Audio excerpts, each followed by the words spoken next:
tranquille. Ouais, frérot, tu vas bien? Tu nous appelles d'où? D'Auvergne. Très très belle région, l'Auvergne. Tout théorie, de quel côté? Je suis côté mais tu veux pas son Saint-Étienne. adresse personnelle aussi, Nil? Tu veux pas son numéro de carte vitale Non, aussi, parce non? que j'ai bossé là-bas. J'ai bossé à Retournac. Qu'est-ce qu'il en a à foutre que t'as bossé là-bas, Nil? Mais t'es un fou furieux, toi. Si, mais c'est à côté de chez moi. Ah, Incroyable. t'es à Retournac? Bah, je suis la petite ville à côté, Le Puy. Ah putain, bah ouais, mais j'ai bossé là-bas. Bon, bah, apparemment, Ah, mais t'as fait exprès, en fait, tu voulais me retrouver. Du coup, dis-nous tout, Facto. Donc, moi, j'ai une petite théorie. Je pense qu'il y a un monde où Baggy devient un roi des pirates. Allez hop, toi, je te dégage aussi. Allez hop, va en salle d'attente, frérot, tu dégages. Du coup, on va prendre quelqu'un. Je rigole. Non, je suis sérieux. Ok, dans ce cas-là, on peut avoir une vraie, dans ce cas-là, on peut avoir une vraie discussion. De mon point de vue, le problème, c'est que je pense que c'est la limite. Tu vois, je pense que dans toute blague, dans toute vanne, dans tout running gag, il y a une limite qu'il faut s'imposer. Baggy, Shishibukai, bon, les Shishibukai, il y a des gens très intéressants, il y a des cons. On peut le mettre dedans, c'est une blague. Les empereurs, ce que j'avais dit il y a très très longtemps, plus de 6 ans, c'est arrivé parce que, concours de circonstances, c'est possible dans le doute. Mais de mon point de vue, c'est censé être le max qu'on peut avoir au niveau de la vanne. Le problème, c'est que si tu me dis deviens roi des pirates, ou le monde considère qu'il est roi des pirates, après, on aura atteint peut-être 30 ans de manga avec Luffy qui veut être roi des pirates, je pense que c'est beaucoup trop. Je sais pas ce que t'en penses, Neil, puis après Facto, tu pourras répondre. Je pense que c'est au-delà de ça, en fait. C'est quand Luffy deviendra seigneur des pirates, l'équipage de Baggy dira qu'il pourra devenir meilleur que seigneur des pirates. C'est là où le sketch peut être intéressant. Mais de là à en faire lui-même le seigneur des pirates, ne serait-ce qu'au sein de son équipage en mode ouais, regardez, c'est Baggy et que le titre soit contesté, je souffle. En vrai, mais je souffle. Tu as vu comme ça? Comme ça, genre. La tornade. La tornade. Accrochez-vous. Voilà, c'est comme ça que je souffle, tu vois. Non, mais moi, je le vois plus en mode. T'as vu, le rêve de Luffy, c'est au-delà, en fait, d'être roi des pirates. Pendant 30 ans, il dit je serai le roi des pirates, frérot, non? Ouais, non, mais je suis d'accord, t'as pas tort. Mais je sais pas, je le vois un peu à la Mister Satan Dragon Ball. En mode. Ok, je vois. Baggy va ramasser comme ça t'en as dans Toriko. Mais là, justement, le truc qu'il y a dans One Piece, c'est que pour Baggy, c'est surtout concentré sur son équipage, sa réputation. Et c'est ce qui fait que il a eu droit au titre de Yonko, mais c'est son équipage qui fait la propagande. Son équipage à lui seul ne pourra jamais dire regardez, Baggy a trouvé le One Piece. Non mais attends, c'est intéressant parce que tu nous parles de Monsieur Satan, mais le problème c'est que Goku, il a pas dit pendant 30 ans je vaincrai Boo, je serai considéré comme, tu vois, comme le sauveur de l'humanité. Tu vois, c'est pas la même chose. Pendant plus de 30 ans dans l'animé, on va prendre rien que l'animé. À la fin de chaque épisode, il dit le roi des pirates, ce sera moi. Tu te rends compte ou pas? De fou. Ce serait quand même. Il faut rappeler. C'est abusé. Et pourtant, tu parles pas avec un anti-Baggy. Hein. Il y a un mec dans le chat qui l'a bien dit. Il y a 8 ans, j'ai dit Baggy empereur. Hein. C'est pas. Tu vois? Mais roi des pirates, pour moi, c'est la limite. Maintenant, si ça arrive, écoute, je verrai comment c'est amené. Mais... Tu vois, des fois, t'as pas la vision. Ça arrive et c'est pas mal. Mais bon, là, franchement. Attends, non, mais Oda, c'est un troller. Oda, c'est un troller. T'as un truc. Attends, Facto. T'as un truc, t'as dit Hercule Satan. Sauf que l'objectif de Goku quand il est enfant, c'est de vaincre tout le monde au Tenkaichi Budokai. Et après, quand il est adulte, il est considéré au même niveau que Satan, puisque c'est 2 vainqueurs du Tenkaichi Budokai. Pas les mêmes années, certes, mais c'est les 2 grands vainqueurs, l'un contre Piccolo à son apogée, et l'autre, on ne sait pas, contre Spopovich, frère. Mais en tout cas, les 2 sont considérés normalement par les humains comme au même niveau. Et d'ailleurs, c'est très souvent souligné par le présentateur du Tenkaichi Budokai. Donc là, comment tu veux faire un Baggy et un Luffy qui seraient tous les 2 considérés comme des seigneurs des pirates? Ouais, mais Luffy, pour moi, il sera au-delà de ça, tu vois. En fait, on sait pas encore c'est quoi son rêve ultime. Non, je disais, regarde au-delà de ce que tu vois. C'est Rafiki, le bail. Mais vas-y, redis-nous tout. Regarde au-delà. Oh, la rêve. La rêve de fou. Incroyable. Le Roi Lion, les mecs, l'un, si ce n'est le plus grand film d'animation de tous les temps. Incroyable. C'est avec Tarzan. Non, en vrai, je suis pas sûr de ce que je dis, tu vois, mais c'est une idée. Je me dis peut-être moyen que Oda troll. En tout cas, ce que j'ai à dire, c'est que Baggy, il a plus de coronets que Mihawk et Crocodile réunis, parce que lui, il a dit on va aller chercher le One Piece. Ah oui. Alors Oui. Attends, tout à fait frérot, je suis d'accord avec toi. Juste, je suis désolé de te couper, ça n'a rien à voir. Il y a Henri qui a dit surcoté le poids pion. Henri, je suis désolé, je te banne. Je te banne, il y a pas de... Il y a des limites à ne pas dépasser. J'ai dégagé. Ah merci, ah ouais non, c'est... Dégagé. Ah ouais non, franchement frérot, faut pas abuser. Il y a des limites, tu vois frérot. C'est la famille, mais il y a des limites. On n'attaque pas le roi lion, en tout cas pas chez moi frérot, ça marche pas. Non. Après, bah voilà, on verra ce que nous prépare Oda, mais je sais pas, j'ai un doute. En tout cas, j'espère que Luffy sera roi des pirates, mais j'en suis pas sûr à 100%, tu vois. Ah, moi, c'est pas j'espère que Luffy sera seigneur des pirates, c'est Luffy sera seigneur des pirates. Il y a pas de... J'avoue. Bon, bah, big up, frérot Facto. Bonsoir, Sengoku, comment vas-tu? Sengoku, t'es là? Sengoku, 1, 2, 1, 2. Franchement, Sengoku, pourquoi tu viens si t'actives pas ton micro? Pour bien son nom, celui-là. On va prendre Monkey Gab. Tu connais Monkey Gab? Non. Non, je crois pas. C'est parti. Monkey Gab. Monkey Gab, ça va? Ah ouais. Ah, t'es en direct, Monkey Gab. Ça va, frérot? Ah ouais. Ouais, ça va très bien. Ça va, d'où est-ce que tu viens? Genève. Genève, un frérot suisse. Ça va, le compte en banque, il est bien rempli? Il n'y a pas que des riches. Mais ça va. Le cliché. Le cliché. D'ailleurs, j'avais vu un... Ça va, tu manges bien, hein? Tu manges bien en Suisse. Tu nous regardes avec ton SMIC à 90 000 €. Hein? Enfin, 90 000 francs suisses, excuse-moi. Excusez-nous, monsieur. Je rigole, frérot, tu vas bien? Ouais, ça va très bien. Du coup, Monkey Gab. Okay, Monkey Gab, tu es un pro quoi, toi? Moi, je suis un pro sabot. Ok, pourquoi? Intéressant. Vous voyez, c'est une bonne question. Tout le monde a un nom différent. Oui. Mais j'ai une populaire opinion dessus. Je pense qu'il peut facilement être niveau intermédiaire. Oui. Parce que... Genre, il a été entraîné par Dragon pendant des années. C'est le second de Dragon. Et puis, il a eu un gros power-up en mangeant le pyrofruit, quoi. Et puis, s'il apprend à bien le maîtriser, je pense que ça peut le faire passer peut-être de YC2 à intermédiaire. Ok, ouais, pourquoi pas.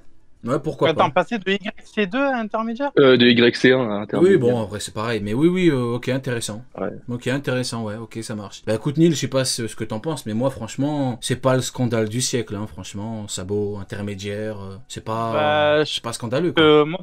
Moi, en vrai, mon vrai avis sur Sabot, c'est sa position actuelle, qui est que à n'importe quel moment, si Dragon tombe, dans le cœur des gens, il peut le remplacer.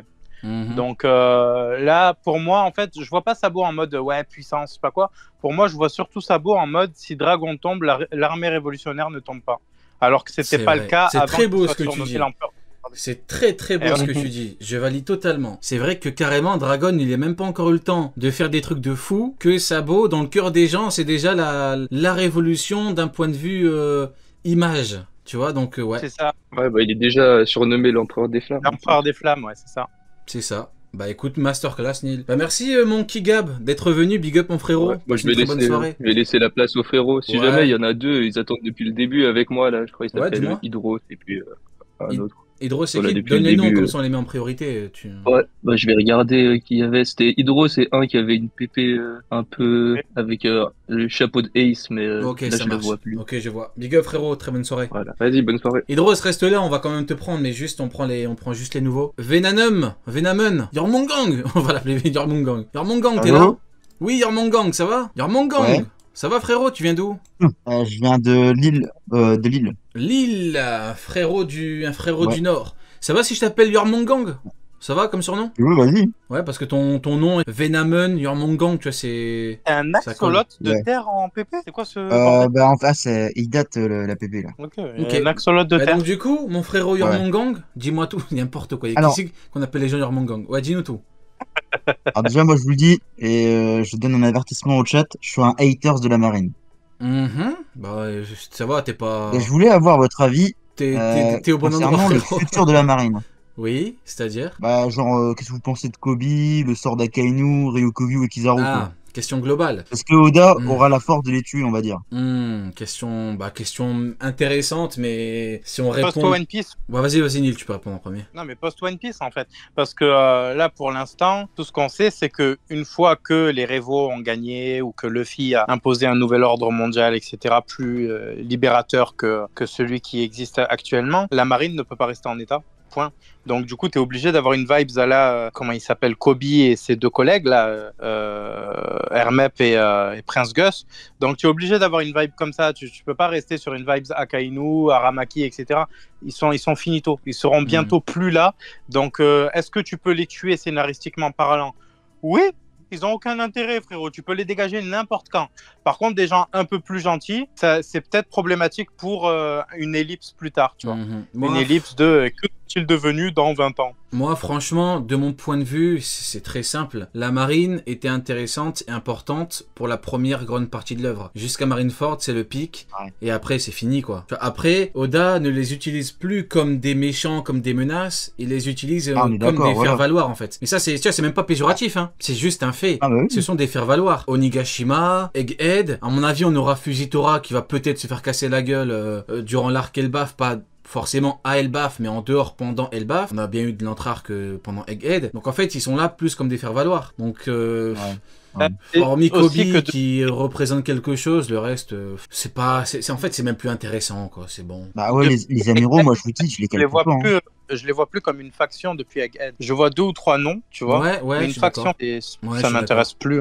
Ouais, je suis d'accord, c'est plus intéressant. Non, mais même, je veux dire, les amiraux à la guerre finale, je vois pas vraiment à quoi ils vont servir en vrai. Hein. Non, pas les amiraux. Enfin, quand je te dis une faction, je les mettais dans le gouvernement mondial. Donc, c'est pour ça, je vois quelques noms se démarquer. Donc, le Gorosei contre des adversaires, les Mugiwara, en gros. Mais derrière, pour l'instant... voilà, on est d'accord. On est d'accord que les Mugiwara ils vont affronter le Gorosei, pas regarde, les amiraux. Le pire, c'est que c'est même pas une question de j'aime pas les amiraux, j'aime bien les amiraux, c'est même pas une question de ça. C'est une question que dans les faits, ce sont devenus des faire-valoir. Et d'un point de vue global, quand tu regardes au niveau, en termes de niveau de puissance, ce qui va arriver en fin d'œuvre, c'est parce que c'est ce qui doit arriver en fin d'œuvre, est-ce qu'ils ont la puissance pour être importants et intéressants à ce niveau-là? Non. Ils vont combattre des gens, c'est une question inférieure, quoi, c'est tout. C'est une question de relativité, parce que là, si on dit, voilà, est-ce que tu le vois affronter Zoro ou machin? Non. Mais contre des persos à la Chopper et Usopp, alors c'est méchant, on dit comme ça, mais en gros, perso... Non, attends, j'avais une théorie pire que ça. Bon. Carrément Chopper Usopp. Non, mais il y a pire. Non, mais attends, il faut bien prendre en compte la ligne de progression alors je vais pas dire Usopp parce qu'il m'emmerde, mais de Chopper par exemple, il va pas rester à ce niveau-là en tant que membre de l'équipage du Seigneur des Pirates. Même Usopp et Chopper, t'as même pas tapé dans du Franky, dans du Jinbei, non. Moi j'avais théorisé pire à l'époque. Hein. Explique. Moi à l'époque j'avais théorisé que genre Donsai allait affronter Kizaru, quoi. Et pourquoi pas? Bah ouais. T'as quoi contre Donsai? Franchement, non mais parce que là récemment on m'a pris pour un fou. Il y a 2 mois j'avais dit que Bartholoméo allait tabasser Akainu, quoi. Ouais, Akainu, personne ne le calcule, quoi. Après Akainu, le problème c'est que vous savez là. Akainu, c'est l'amiral en chef, donc il est censé avoir un statut. C'est pas forcément en termes de puissance, mais en termes de statut. Oui, mais en termes de statut, au niveau du perso qu'il va affronter, il est quand même censé affronter quelqu'un, pas forcément d'extrêmement plus puissant, mais quelqu'un d'un statut supérieur. Tu vois, Bartholoméo. Ouais, non, mais Rio. Après, le vrai problème aussi, c'est au niveau des personnages avec un nom puissant du côté de Luffy. Quand je dis puissant, c'est capable au moins... De quoi? Non, je dis il a pas dosé, il a dit Bartho, il va taper Akainu. Non, mais pas dosé, frérot. Le magma. Des personnages quand je dis puissant, je prends le niveau de puissance d'un super rookie avant les 2 ans ou d'un vice-amiral. Tu vois qui face à Akainu? Il faut bien que ces commandants-là servent à quelque chose. Des mecs des Révaux, quelqu'un des Révaux, tu vois. Après, le problème, c'est Sabo. Sabo, s'il est destiné à avoir un niveau de fou furieux, le problème, c'est qu'il n'y aura pas de revanche contre Akainu, quoi. Il sera bien au-dessus. D'où le fait de s'intéresser au niveau de Sabo dès maintenant. Ça, c'est une question intéressante. Tu vois voilà. Non, mais on est d'accord, Sabo, parce que Uken, et la dernière fois, il a débattu avec un mec qui allait nous dire que Luffy il allait affronter Akainu. Akainu, le magma à 5000 degrés, vous voyez. On est en 2024. Tu vois, ça maintenant, on parle de ça pour rigoler. C'est des blagues. Non, mais là, récemment, on a entendu que le magma à 5000 degrés consume le HDR revêtu. Oui, bien sûr. Oui, bah oui. Attends, le magma, non, vraiment, je te jure, consume le demande à Uken. L'échelle de Moss. Je sais pas si vous vous rappelez. Demande à Uken. On avait réacté non, mais je te crois, mais le magma consume le haki des rois. Ouais, O'Neill. On avait réacté un truc avec Rio, on parlait de l'échelle de Moss. En gros, c'était donc, comment il s'appelle, Diamant, là, Jaws, qui pourrait se faire couper par du haki de l'armement. Et il y a un mec qui avait dit, mais du coup, s'il peut se faire couper par du haki de l'armement, ça veut dire qu'il n'est pas suffisamment solide. Mais les gars, Là, vous êtes en train de confondre de la science, de la physique, et le haki, c'est de la magie, frérot. C'est de la magie. Comment tu veux l'intégrer un truc qui a été créé exprès pour surpasser toutes les règles? Comment tu veux l'intégrer à de la science physique? C'est pas possible. Ça n'a pas de sens. Ça n'existe pas. Les pro-marines, c'est devenu catastrophique. En tout cas, merci à toi, Yormongang, d'être venu. Merci. D'avoir chié sur la marine, frérot. Ça fait toujours plaisir. Tu remarqueras que. De toute façon, One Piece, c'est fait pour ça. Exactement. Mais depuis les 2-3 derniers lives, on parle même plus de la marine, frérot. Tellement c'est plus intéressant. C'est plus intéressant, maintenant c'est devenu des blagues. Voilà, Kizaru, quand je dis Kizaru, tout le monde a envie de rigoler. Voilà, moi j'ai envie de rire. Tu vois, il y a Nick qui rigole. Voilà, tu vois, on rigole. Redis-le. Kizaru. T'es trop une merde. T'es trop une merde. Tu vois, frérot, t'as envie de rire, quoi. Big up, frérot, Yormongang. Très bonne soirée. Ouais. Bonne soirée à vous. Big up, frérot. Shogun, comment ça va, Shogun? Shogun. 1-2-1-2. Shogun. Pépé Beckman. Ça va, Shogun? Attends, je vais mettre en live. De Lyon. Ah, de Lyon. Très belle ville, Lyon. La cité des Lumières. La cité de Kizaru. La cité de Kizaru. Dis-nous tout, Shogun. T'as un petit truc à nous dire, une théorie, un avis, une question. On prend tout. Moi, j'ai un avis. Ouais. Mais j'ai peur qu'il soit impopulaire. Mais c'est t'inquiète, on te tabasse après, mais dis-nous tout. C'est le but, frérot. On valide on aime les impopulaires. Tout ce qui est impopulaire, on valide. On a déjà fait des soirées impopulaires. Selon moi. Selon toi. Selon qui? Selon moi. Selon toi.